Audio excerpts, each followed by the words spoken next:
नमस्ते सेवा सेवारो शुभ बिहानी सम्पूर्ण मेरो साथीहरूलाई आज पनि फेरि अर्को भिडियो लिएर आउँदैछु। आजको नयाँ भिडियोमा चाहिँ फेरि मैले मेरै कामहरू देखाउँदै आज चाहिँ झोला बोकेर अस्तिको भिडियो जसले हेर्नु भएको छ उहाँहरूले बुझिसक्नु भएको छ कि मैले खेतमा मकै छरिसकेको छु भनेर। आज चाहिँ त्यही मकै कत्रो भयो भनेर चाहिँ म हेर्नको लागि चाहिँ त्यही खेतबारीमा जाँदैछु। उता चाहिँ मेरो बेस्ट फ्रेन्ड जानु हुँदैछ। नदेखाऊ है अरे भन्नुहुँदैछ उहाँ।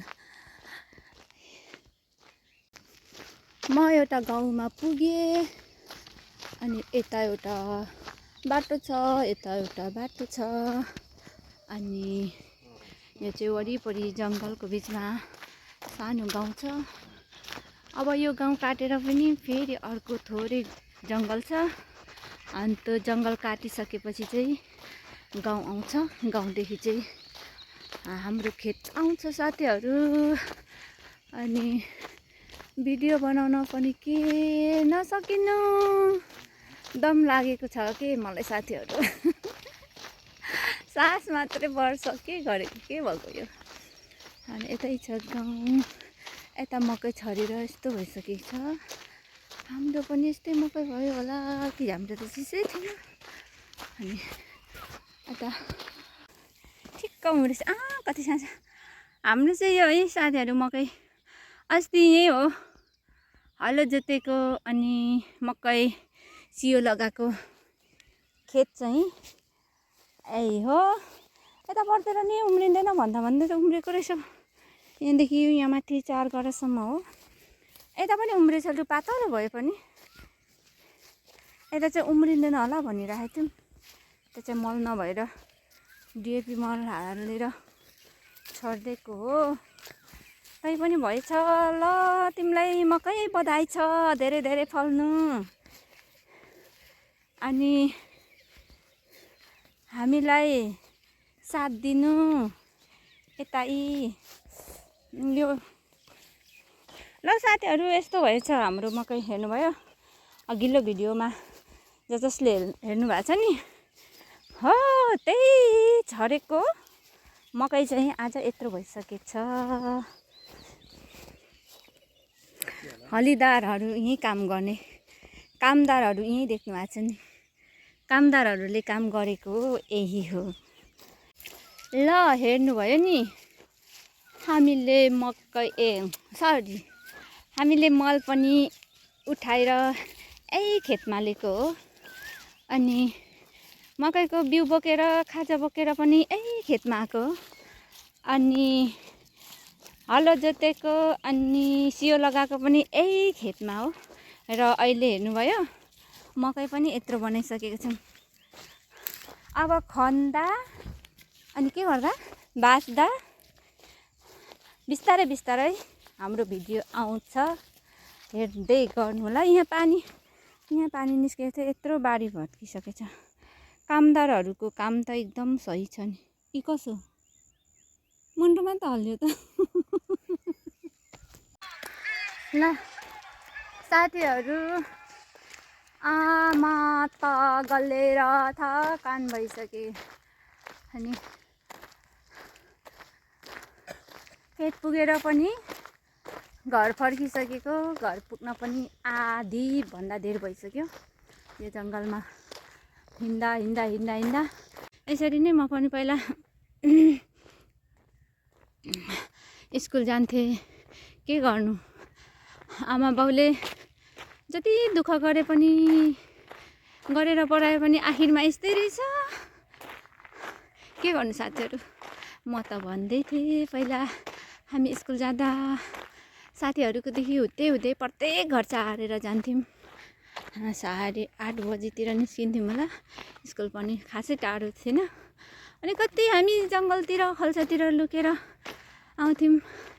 अनि एकजना हाम्रो दाइ चाहिँ पढाउने टिचर बन्नुहुन्थ्यो अनि खोल्सामा लुकेर आउँथ्यौँ। कहिलेकाहीँ आमाको कुटाइ खाइन्थ्यो भन्ने खाइन्थ्यो। के गर्नु साथीहरू, त्यतिखेर त रमाइलो हुन्थ्यो। रमाइलो हुन्थ्यो।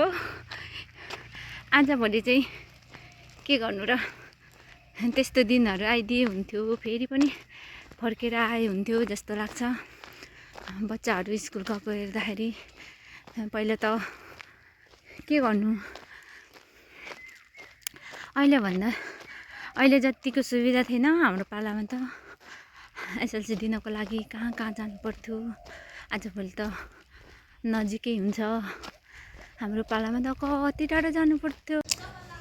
घर पनि बल्लले आइपुग्यो साथीहरू। मैले चाहिँ मकै किनेर ल्याएको 100 रुपियाँको मकै यति धेरै दिनु भयो। हाम्रो छिमेकी भन्दा नि छिमेकी त होइन, टाढाकै दाइ हो, तर पनि चिनजानको दाइ हुनाले चाहिँ 2, 4, 6, 8, 10 100 रुपियाँको चाहिँ 10वटा दिनुभयो, थप्पनीसम्म दिनुभएको छ। अनि म चाहिँ खाना पाएको कि होइन हौ, भोक लाग्यो यार, केही खाएको छैन। अन्त त्यो स्याउ, एकजना स्याउ अनि एउटा गाजर त बोकेर गएको। यता बेहुलाको बाउ बेहुलाको बाउ त होइन है, फेरि तपाईँहरूले बेहुलाको बाउ भनेर के अरे, के पो तपाईँहरूको के भन्छ? व्रत बन्धक छोराको चाहिँ हो, यता चाहिँ बाउ हो, फेरि बिहे भनेर सकन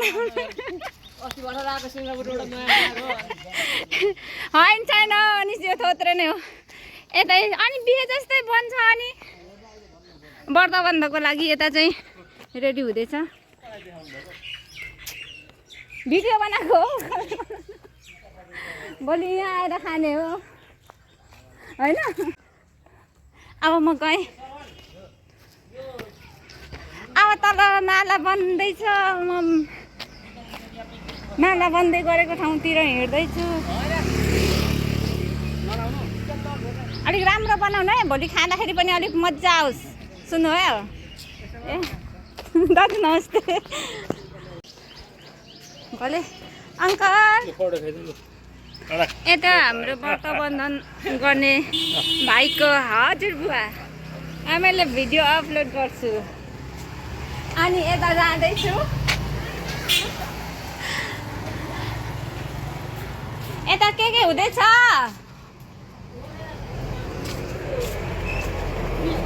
यता नाला सुरु हुँदैछ होइन, मैले भिडियो मात्र दुईटा हो कि एउटा हो? दुईटा भाइ र बहिनीको गुनिचो र भाइको व्रत बन्धनको लागि चाहिँ यहाँ दिदीहरूले रेडी बनाउनु हुँदैछ। आता निता, आता ठुली दिदी, सानाको मम्मी हेर्न भन्दा मेरो बोल्नु म गएँ, अब धेरै टाढा छु।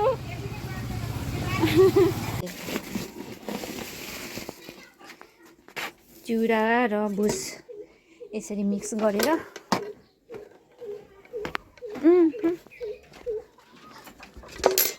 पानी भयो, बाक्टु खो चावा कि चाहिने हो र? खोइ हालिदिन्छु त्यसमा अलिकति।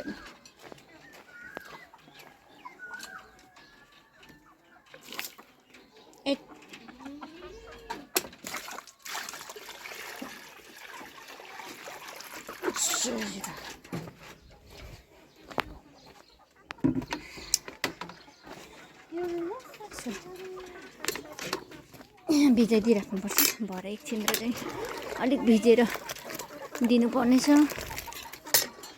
त्यही पनि सुँगुरहरू पनि अहिलेको यो बिरामी लागेको छ अरे भन्छन्। आफ्नो पनि त्यो छ, चारो खाएको छ कि छैन। के गर्दैछौ? चारो खायौ? के भएर खासै चारो पनि खाएको छैन। खाइसक तिमीहरूको चारो अनि मात्रै दिन्छु है। मेरो पिगीहरू यत्रो भइसक्यो है साथीहरू। अस्ति पनि देखाएको थिएँ अर्को भिडियोमा। आज चाहिँ घुमेर आएर चारो दिने बेला त खासै भएको छैन। अब एकछिन र दिन्छु। मेरो मकै हेर्नुभयो, यसरी म आगोमा चाहिँ पोलेर खान्छु।